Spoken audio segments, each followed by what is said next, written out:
முருகன் பக்தர்கள் அனைவருக்கும் அன்பு வணக்கங்கள். என் அன்பு குழந்தையே, உன் துணையின் மனதில் உன்னை பற்றி என்ன நினைக்கின்றார் என்று உனக்கு தெரிய வேண்டுமா?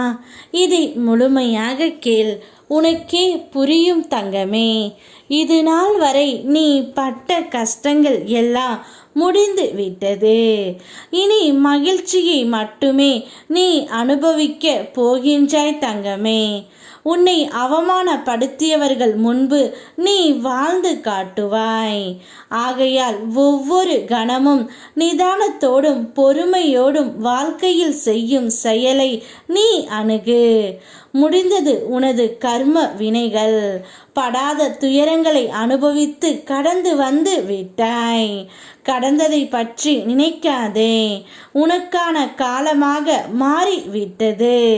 நீ செய்யும் செயல்கள் யாவும் இனி நேர்மறையாகவே இருக்க வேண்டும். நீ எப்பொழுதும் கவலைகளால் சூழ்ந்து அழுது கொண்டு இருக்கின்றாய். என் துணை என்னுடன் எப்பொழுது வருவார்? நான் எப்பொழுதும் அவரை பற்றி தான் நினைத்து கொண்டு இருக்கின்றேன்.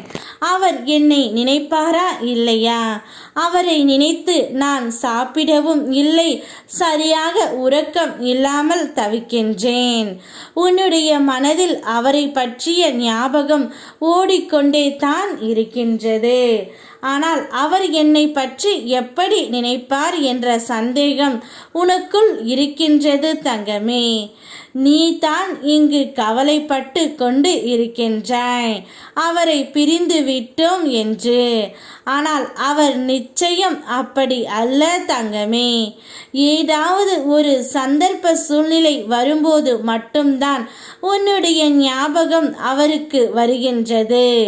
நீ எப்போதும் நினைத்து கொண்டு இருக்கின்றாய். அவர் எப்போதாவது தான் உன்னை நினைத்து கொண்டு இருக்கின்றார். அதனால் உன்னுடைய வேலைகளை நீ பார்த்து கொண்டே இரு. கூடிய விரைவில் நான் அவரை உன்னிடம் கொண்டு வந்து சேர்ப்பேன்.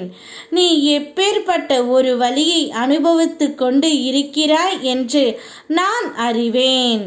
இன்னும் சிறு நாட்கள்தான் உனக்கு இந்த சோதனை கவலை எல்லாம். திருச்செந்தூரில் இருந்து உனக்கு வாக்களிக்கின்றேன் தங்கமே. கூடிய விரைவில் உன் வாழ்க்கைக்கான போராட்டம் நீங்கி நீ மிகவும் சந்தோஷமாக நிம்மதியாக ஒரு வாழ்க்கையை வாழ்வாய். என் ஆசீர்வாதம் உனக்கு எப்போதும் உண்டு. பல அதிசயங்கள் இனி உன் வாழ்க்கையில் நடக்கும். கூடிய விரைவில் உன் துணையுடன் சேர்ந்து திருச்செந்தூர் வந்து என்னை தரிசிப்பாய். அப்போது உனக்கு ஏற்பட்ட கவலைகள் அனைத்தும் உன்னை விட்டு நீங்கி நீ சந்தோஷமாகவே இருப்பாய். நான் உனக்கு எப்பொழுதும் பக்க பலமாகவே இருப்பேன். யாம் இருக்க பயமேன். ஓம் முருகா.